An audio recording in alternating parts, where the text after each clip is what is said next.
Kabupaten Garut dikenal dengan daerah yang memiliki luas dengan banyak pegunungan dan hutan. Di antara daerah pegunungan tersebut ditanami berbagai jenis pohon dan komoditi, di antaranya kebun dan sayuran, juga teh, ada juga kayu, karet hingga kelapa sawit.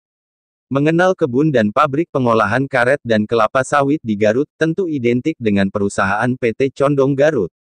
PT Condong Garut didirikan pada tahun 1975, dengan memiliki luas areal perkebunan seluruhnya 7.768,30 hektar, dengan status lahan HGU, sesuai SK Menteri Agraria, Kepala BON nomor 64, HGU, NPN, 98 tanggal 16 September tahun 1998, yang berlaku sampai September tahun 2023, dan ini perpanjangan ke-1.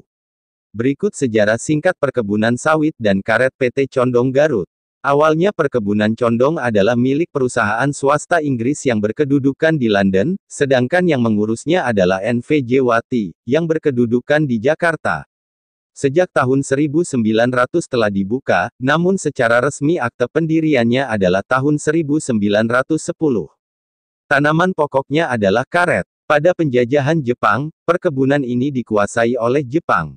Namun setelah Jepang angkat kaki dari bumi Indonesia, maka PT Condong Garut kembali ke pemiliknya yaitu Inggris, meskipun pelaksana-pelaksananya adalah orang-orang Belanda.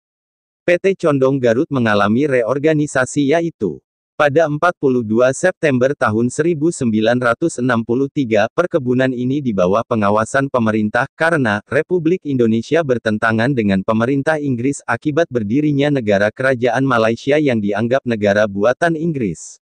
Pada April tahun 1964, akibat konfrontasi dengan Malaysia, semua perusahaan Inggris dinasionalisasikan, dan perkebunan condong masuk PP Dwikora V.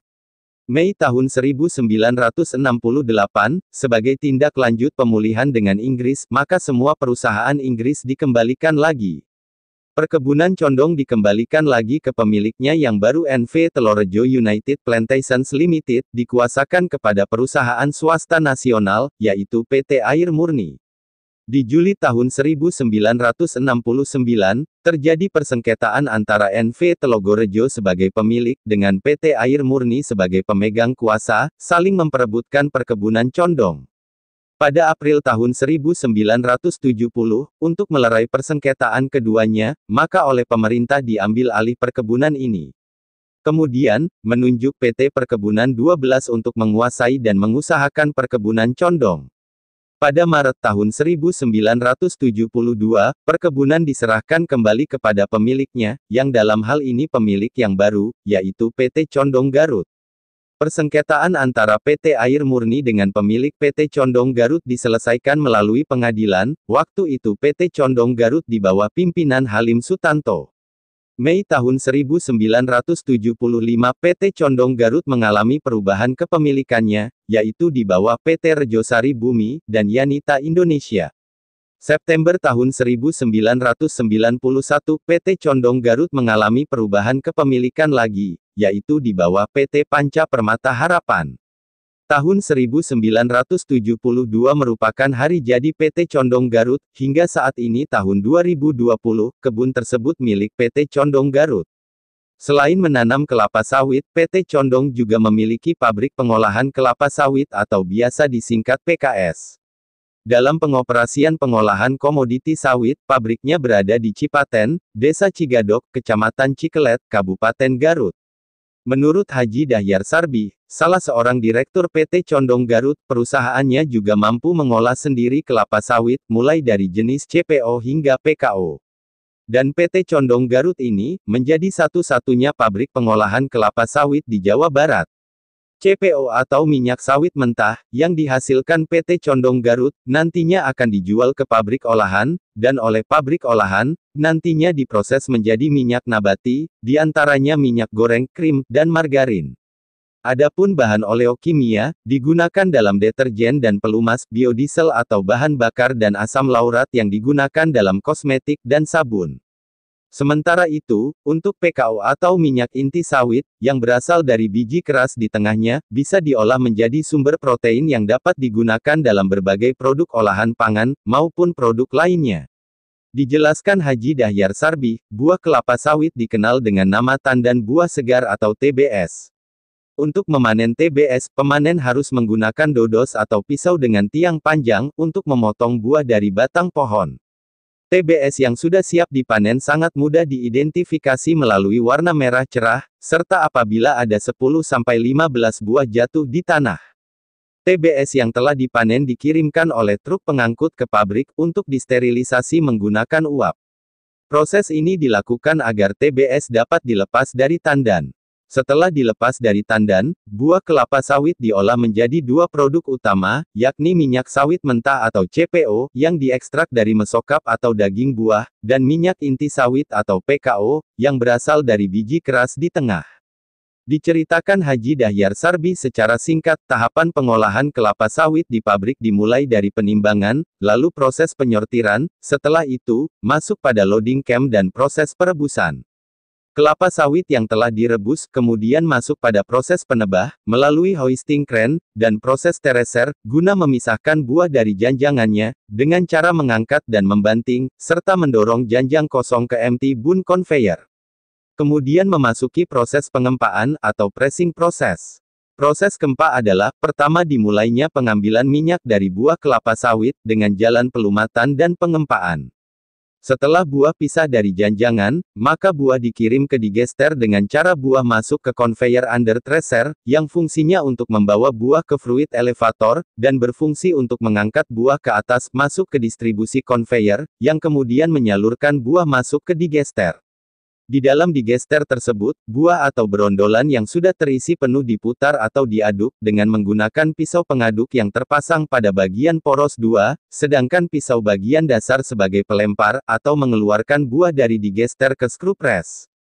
Kemudian masuk pada proses pemurnian minyak atau clarification station.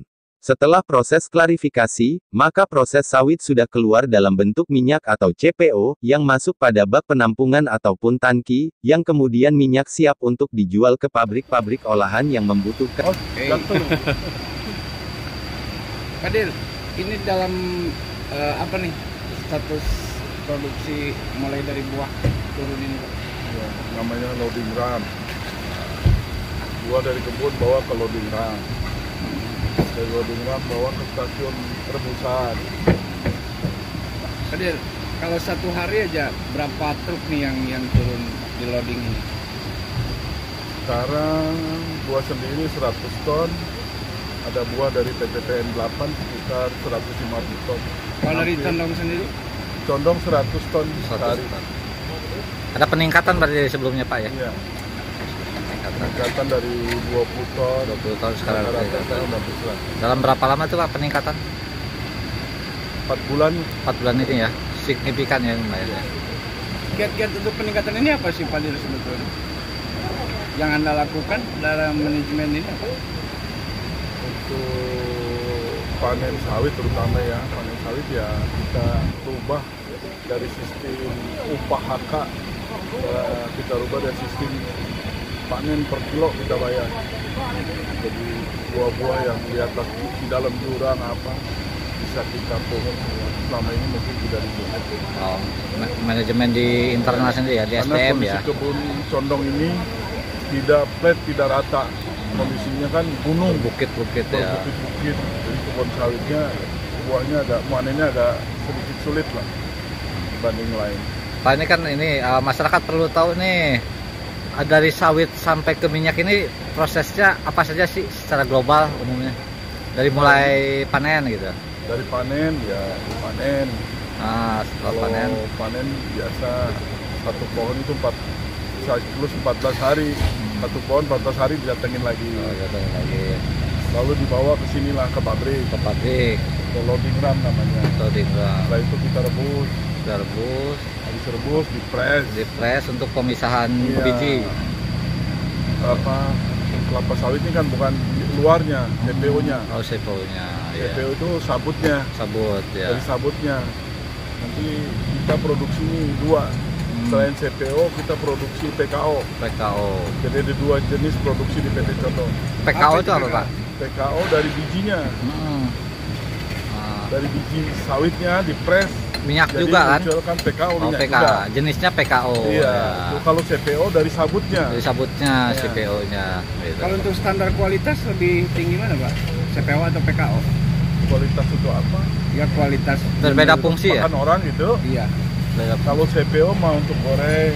Kalau PKO rata-rata untuk industri. industri. Untuk makanan bayi apa segala macam lah. Gitu ya. Sampo apa itu dari PKO. Pak, ini dari Condong ini eksportir atau di dalam negeri konsumsinya? Dalam negeri ya, Bandung, Jakarta lah. Dalam Jakarta ya. Buat orang Jawa Barat lah. Jawa Barat ya. Gitu ya. Ada rencana pengembangan lagi nggak Pak sih di Garut ini? Atau ada rencana bisnis untuk mengelola ini lebih besar seperti apa? Sementara belum mau Belum, ya. meningkatkan produksi dari sekarang aja. Peningkatan produksi targetnya Pak ya. Ya. Dengan Bapak siapa kalau kita boleh tahu? Saya Pak Dahyar. Pak Daya, ada dari Direktur PT Condong Garut ya. Pak boleh tahu nggak nih Pak, berapa luasan perkebunan condong yang ada di Garut? Condong luasnya sekitar 7.100 hektar. 7.100 hektar. Iya. Ada di berapa kecamatan Pak? 3.000 sawit, 3.000 karet. Oh, 3.000 Dua. sawit. Ada di berapa kecamatan Pak? Kecamatan ada 3, Cikelet, Pakenjeng sama Bumbulang. Bumbulang. Nah, kalau seluas itu nih Pak, boleh tahu nggak berapa karyawan yang digunakan oleh PT Condong?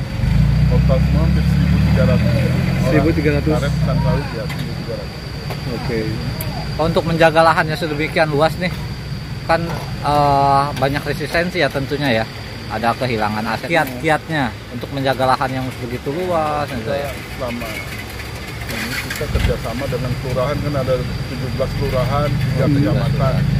Masing-masing lurah kan ada punya Karang Taruna. Saya manfaatkan Karang Tarunanya sebagai penjaga lah. Oh, memberdayakan masyarakat Memberdayakan lokal masyarakat. juga ya. Oh iya iya. Karang Taruna kita akan bayar jasa dia per kilo lah. Jasa karet, jasa sawit juga. Jadi kelurahan sama desa kerjasama. Menghindari konflik juga ya, Menghindari itu konflik. bagus ya. Pak boleh disebutkan berdirinya PT Condong tahun berapa Pak? Kalau Condong secara PT Condong sih tahun 76-an. Nah, Sebelumnya Pak? Kalau sebelumnya tidak secara akte, kalau fakta-fakta sejarah sih tahun 1937. 1937 Ya, itu PT Djibouti, Djibouti. Inggris. Sebelum itu bahkan lebih jauhnya masih dari zaman Belanda lah ya. Iya Belanda. Zaman Belanda ya. Iya, Tahun Jadi kebun karet dulu mau nggak ada sawit. Oh, nggak- Sawit oh, iya. udah ada mulai tahun 76. 76. Sawit. Berapa kali peralihan Pak dari perusahaan satu ke perusahaan terakhir ke Condong? Udah banyak peralihan ya. Iya. Nah, katanya ya Dari kita Djibouti, saya tahu dari Djibouti Inggris terus ke PT Condong. kalau yang kita dengar nih Pak dari tahun 1816 itu apa nih Pak? Ya perkebunan karetnya udah ada. Oh, itu perkebunan karet sudah ada sejak tahun itu. Iya, Kemudian bertransformasi lah ya. iya tahun.